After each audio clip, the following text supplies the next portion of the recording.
अगले सीन में एक गांव का खूबसूरत नजारा दिखाया गया है। यहाँ बहुत खूबसूरत पहाड़ हैं और उनके पास एक छोटा सा गांव दिखाया गया है। वहाँ एक छोटा सा घर दिखाया गया है। ये सब देखने में बहुत ही सुंदर होता है। हम देखते हैं वहाँ कुछ कदमों की आहट होती है। कोई उस छोटे से घर से बाहर निकलता है और वह एक अपने छोटे से खेत में चली जाती है। आज आसमान साफ है, कहीं भी बादल नहीं है। ग्रेट, आज मैं फील्ड में काम कर सकती हूँ। और फिर वो खेत जोतने लग जाती है। वो बड़ी मेहनत से काम कर रही होती है। सडनली उसे कुछ आवाज आती है और जब वो उस तरफ मुड़कर देखती है तो वहाँ एक मछली गिरती है जो अभी भी छटपटा रही होती है। वो हैरानी से उसकी तरफ देखते हुए कहती है, जिंदा मछली, वो भी यहाँ पर कैसे आई? वो मछली को देख के खुश होती है और कहती है, मुझे तो ये पता ही नहीं है कि ये कहाँ से आई है, फिर मैं इसे कैसे ले सकती हूँ। मुझे इस पर डाउट है, इसलिए मैं इसे ऐसे ही छोड़ देती हूँ। फिर वो मछली को वहीं पर छोड़कर जाने लगती है। अगले ही पल उसके सामने एक पिघा कर गिरता है और वो फिर से हैरानी में उसे देखते हुए सोचने लगती है कि ये सब हो क्या रहा है। पहले ये फिश और अब ये पिग गिरता है। आखिर ये सब हो क्या रहा है और आसमान से ये सब कैसे गिर रहा है? तभी वो ऊपर आसमान की तरफ देखती है, जहाँ से एक पोर्टल ओपन हुआ था जिसमें से ये सब गिरे थे। वो देखती है कि कोई इंसान की आकृति जैसा कुछ आसमान से गिर रहा है। वो उसे ध्यान से देखती है और जैसे ही वह करीब आता है उसे हैरानी होती है कि ये सच में एक इंसान है और वो भी बिना कपड़ों के, जो कि बहुत तेजी से पोर्टल से गिर रहा होता है। बहुत तेजी के साथ वो इंसान जमीन में धंस जाता है और लड़की ये देख के बहुत ही हैरानी से ये सोच रही होती है कि पहले एक फिश और फिर एक पिग और अब ये इंसान, वो भी बिना कपड़ों के यहाँ गिरा है। ये सब हो क्या रहा है? वो बहुत एम्बैरेस फील कर रही होती है और वो देखती है कि लड़के का फेस तो जमीन में धंस गया है। लगता है ये मर गया होगा। तभी थोड़ी सी हलचल होती है और लड़का अपना फेस बाहर निकलता है और हैरानी के साथ देखते हुए सोचने लगता है कि अब मैं कहाँ आ गया। ये सिहान है। वो ये सब देखकर हैरान होता है और साथ ही वह का नजारा भी देख रहा होता है। लड़की उसे देखते हुए हेलो कहती है और उसके पास जाने लगती है। वो थोड़ी डरी हुई होती है और हम सिहान को देखते हैं कि उसके चेहरे पर सेटिस्फाइंग स्माइल आती है और वो बहुत खुश होते हुए कहता है कि बहुत साल बीत गए, और वो चिल्लाकर कहता है कि मैं वापस आ गया। और ये कहते हुए वो जमीन पर गिर जाता है। उसके पास खड़ी लड़की ये सब देख रही होती है कि ये सब हो क्या रहा है। फिर रात का सीन दिखाया जाता है। सिहान, जो कि बेड पर लेटा होता है, अचानक से उसकी आंख खुलती है और वो अपने आप को किसी के घर में पाता है। वो इधर उधर देखता है, को कुछ याद करने की कोशिश करता है। तभी दूसरी तरफ से वही लड़की आती है और कहती है, अरे तुम उठ गए, मैं तुम्हारे लिए कुछ खाने को लाई हूँ। क्या अब तुम ठीक हो? मैं बहुत ही कंफ्यूज हो गई थी जब तुम आसमान से गिर रहे थे। ऐसा कैसे हो सकता है कि कोई इतनी ऊपर से गिरे और बच जाए? अभी वो ये सब उससे पूछ ही रही होती है कि तभी सिहान उठते हुए कहता है, तो वो तुम हो जिसने मुझे बचाया है। और उसे थोड़ा फील होता है कि इतनी ऊपर से गिरने के बाद उसको कहीं जगह से अंदरूनी छोटे आए हैं और वो ये सोचने लगता है कि मेरी कैलकुलेशन कहाँ गलत हुई। लड़की को उसकी कही गई कोई भी बात समझ नहीं आ रही थी और वो सोचने लगती है कि ये तो टेरानोरे की लैंग्वेज नहीं है, ये तो कोई फॉरेन लैंग्वेज बोल रहा है। लगता है ये कि अदर ट्राइब्स से आया है। वो उसके लिए खाना टेबल पर रख देती है और सिहान फिर से उसको पूछता है कि क्या उसने उसे बचाया है, तो वो भी हाँ में सर हिला देती है। फिर सिहान उससे पूछता है कि वो अभी कहाँ है। लड़की उसे बताती है कि वो अभी नॉर्थर्न माउंटेन गोरान विलेज में है। फिर वो उसे और ज्यादा बताने लगती है। मैं तुम्हें बताती हूँ, अभी हम लीलस्टाइन किंगडम में हैं।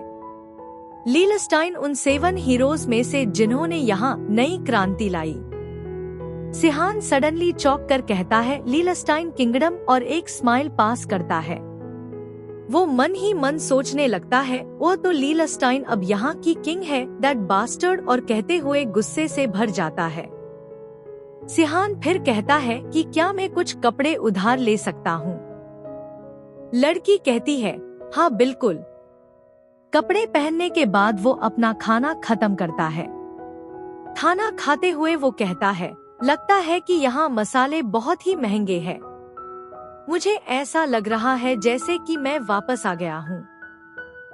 और वो उसे थैंक्स बोलता है उसके लिए इतना सब करने के लिए। लड़की अभी भी उसे ही देखे जा रही थी। सिहान को देखते हुए वो ये सोच रही थी, एक ट्रेंड बॉडी जिसमें बिल्कुल भी फैट नहीं है और उसके फेस पर भी ग्लो है और थोड़ा सा रूड बिहेवियर है। लेकिन ये बिना कपड़ों के क्यों था, इसका जवाब उसे अभी तक नहीं मिला। और वही सिहान अपना खाना खाने में ध्यान लगा रहा था।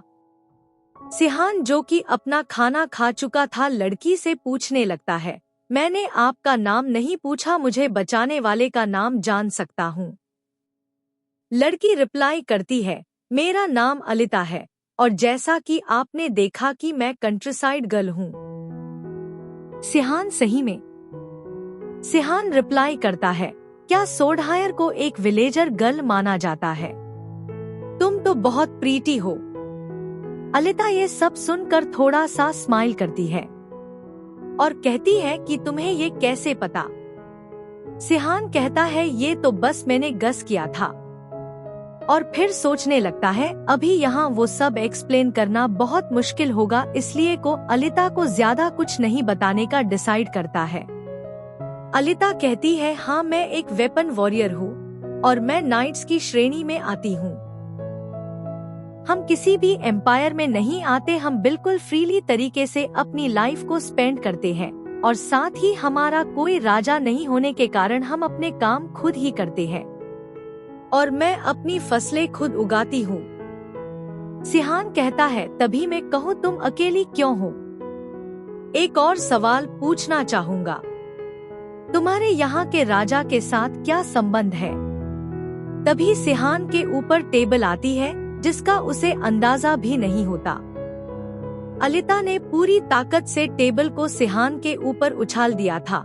इससे पहले सिहान कुछ संभल पाता, अलिता अपने पास से एक डैगर निकाल लेती है और टेबल के ऊपर ही वो भी कूद पड़ती है। उसका चेहरा बिल्कुल इमोशनलेस था जो कि बिल्कुल ठंडा था।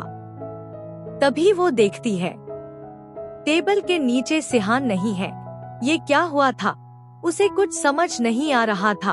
अभी तो उसने बहुत तेजी के साथ एक्शन लिया था, फिर भी सिहान इतनी जल्दी कहाँ चला गया? टेबल के निचले हिस्से पर बस प्याले के टूटे हुए टुकड़े होते हैं। तभी अलिता के पीछे से सिहान कहता है अरे मैंने ये इसलिए नहीं पूछा था कि तुम लड़ाई शुरू कर दो। अलिता तुम वहाँ कैसे पहुँचे? अलिता को ये विश्वास करना मुश्किल हो रहा था कि कोई इतना तेज कैसे हो सकता है। वो सिहान पर फिर से वार करती है लेकिन फिर से चूक जाती है और सिहान उसके सामने ऐसे ही खड़ा रहता है और उसके चेहरे पर भी कोई रिएक्शन नहीं होता, जिससे कि उसे पहले से ही पता था कि अलिता उस पर हमला करने वाली है। अलिता जो इस सबसे बहुत गुस्से में आ गई थी वो भी ये सोचने लगती है शायद सिहान भी एक सोर्डमैन है और वो फिर से हमला करती है और सिहान बिना कुछ स्ट्रगल करे ही उसके हमलों को डॉज कर लेता है। सिहान कहता है मुझे तुमसे लड़ने में कोई इंटरेस्ट नहीं है, तो क्या तुम लड़ना बंद कर सकती हो? लेकिन अलिता तो अब गुस्से से भर गई थी। सिहान पर लगातार हमले करती रहती है। सिहान फिर कहता है क्या बैठकर बात कर सकते हैं? अलिता सोचने लगती है ये बहुत स्ट्रांग है जो मेरे सभी अटैक्स को डोज कर रहा है। मुझे कुछ और ट्राई करना होगा इसके ऊपर, और फिर वो अपने अटैक्स को और फास्ट कर देती है।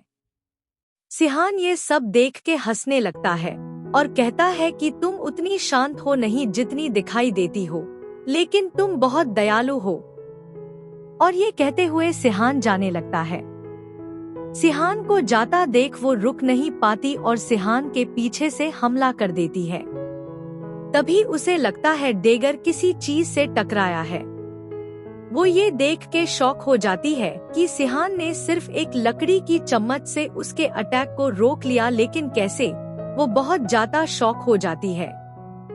सिहान कहता है, तुम मेरे कंधों को निशाना बना रही हो।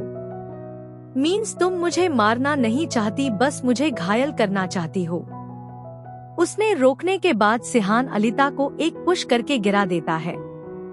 उसे चिढ़ाने के लिए वो उसे चम्मच दिखाता है और एक स्माइल पास करते हुए उसके पास आ जाता है। अलिता हैरानी से पूछती है कि वो कौन है। वो उससे उसकी आइडेंटिटी पूछती है। सिहान रिप्लाई करता है, मेरा नाम ही संगसिहान और मैं अर्थ से आया हूँ। ये सुनते ही वो शॉक में आ जाती है। उसके चेहरे पर ये साफ दिख रहा होता है कि उसे पता चल गया है कि वो कौन है। अलिता कहती है, तो अदर वर्ल्ड सेवियर संगसिहान हो? उसकी आवाज में थोड़ा सा डर होता है और वो घबरा जाती है। सिहान कहता है, ओह लगता है मुझे अभी भी भुलाया नहीं गया है। मैं समझ सकता हूँ कि तुमने मुझ पर अटैक क्यों किया जब मैंने तुम्हारे राजा के साथ के रिलेशन के बारे में पूछा, लेकिन मुझे सही में ये जानना था। लेकिन अब छोड़ो उस बात को। अलिता रिप्लाई करती है, मेरा पूरा नाम है अलिटियर बेला और मैं राजा की बेटी हूँ।